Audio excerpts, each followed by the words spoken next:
Приветствую! Сегодня поговорим о том архетипе, без кого изменения в жизни вообще unreal. Ну и без этого архетипа невозможно достичь своих поставленных целей. Это архетип воина. И он, кстати, является ведущим архетипом бизнесменов, спасателей, спортсменов, пожарных, вообще до кого угодно, кто может достичь своих целей. Поэтому, если вдруг вам каким-то образом сложно достичь своего, вы там поставили цель, но к ней за 2-3 года так и не дошли, обратите внимание на своего воина. Возможно, вам его нужно немножечко проработать или дотянуть даже во внешнем виде, как доказано, что наш внешний вид влияет на наше внутреннее состояние.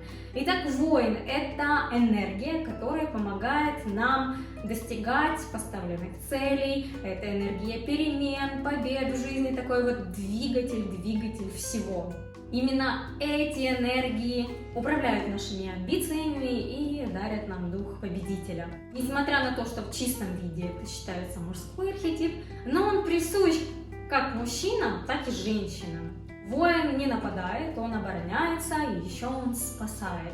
В нашей жизни архетип воина супер необходим, потому что если его нет, можно запросто попасть в какие-то абьюзинговые отношения, что на работе, что в личных отношениях, потому что воин не только нам помогает достигать целей, двигаться вперед, амбиции, вот это все, это еще наши границы. И тот, кто не может сказать «нет» надоедливым людям, это значит, что его воин также не в порядке, его нужно усиливать, прорабатывать сильнее. В идеале же, конечно, проработать свои границы с психологом. Если вы вдруг хотите усилить работу психолога своим внешним видом, тогда обращайте внимание на элементы воинов одежды. Кстати, это очень хорошо работает, если вы идете на какую-нибудь встречу и вам нужно почувствовать себя супер-мега уверенным или дать другому человеку увидеть вашу уверенность в себе, что вы готовы идти и сражаться до конца, в общем, вот вы прям такая драйв, тогда обязательно нужно включать эти элементы, сигналы воина в свою одежду. Какие же характеристики этого архетипа? Это воля, это тяга к изменениям, это мощь, в некоторой мере даже брутальность, чувство справедливости, очень важна победа, ну и, конечно же, воинственность. Для того, чтобы подчеркнуть в цветах воина, в себе, в своем образе, используйте такие цвета, как черные, оттенки коричневого, алый, конечно же, это кровь, чтобы запугать, показать свою доминантность. Если это металл, то это стальные оттенки, ну и, конечно же, хаки. А что касается материалов, то здесь нужно брать все, что похоже на кольчуги, амуниции, обмундирование, поэтому всевозможные портупеи, крупная вязка даже, которая, кстати, похожа на кольчугу. Сюда же относятся пайетки, ну и, конечно же, кожа. Аксессуары, которые подчеркнут архетип воина в вашем образе, это всевозможные головные уборы, которые немножечко похожи и напоминают головные уборы там, в истории викингов или головные уборы военных, там беретки, вот это вот все.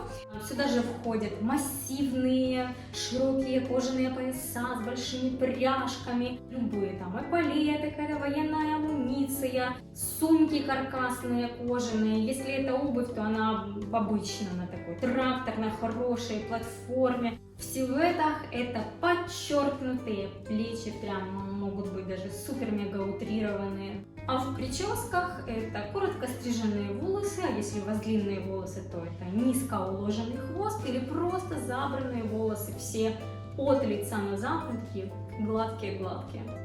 Итак, архетип воина выражается в образах, которым присущи кожаные, какие-то характерные вставки, широкие ремни, эполеты, корсеты, всевозможные свитера с плетением, которые напоминают кольчугу, плащи, элементы милиты, а также металлические элементы. Ну, кстати, воин может быть не только тот, который идет в поле и воюет, а это может быть также, кстати, и космический воин, прям футуристический. Одежда у него может быть вся блестящая, может быть подчеркнутая талия, может быть не подчеркнутая талия, но в любом случае вы ощутите, что это воин. Образ воина популяризирован, особенно в наше время, и также он очень часто используется на подиуме.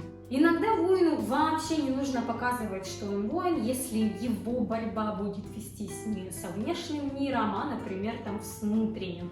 Тогда достаточно показать каким-то элементом, например, это может быть прическа или ремень, или какая-то вставка где-то на рукаве, плече или в форме фактуры. Светлая сторона воина — это прям победители такие, карьеристки, спортсмены, политики могут быть. А темная сторона — это такой домашний тиран.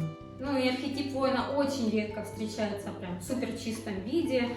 Всегда это архетипы, которые скомбинированы с другими архетипами. Например, архетип воин-правитель — это президенты. Воин-опекун — это Жанна Дарк. Воин-маг — это Тильда Суинтон. Воин-эстет — это Анджелина Джоли. Воин-искатель — это космонавты и всевозможные первооткрыватели. Это тот архетип, который дарит нам уверенность в себе, поэтому я желаю вам, чтобы у вас он был супер простроенным, вы чувствовали уверенность в себе и всегда могли сказать «нет» тому, чего вы не хотите в свою жизнь. Ну и да, тому, что вы хотите. Увидимся в следующем видео. До встречи!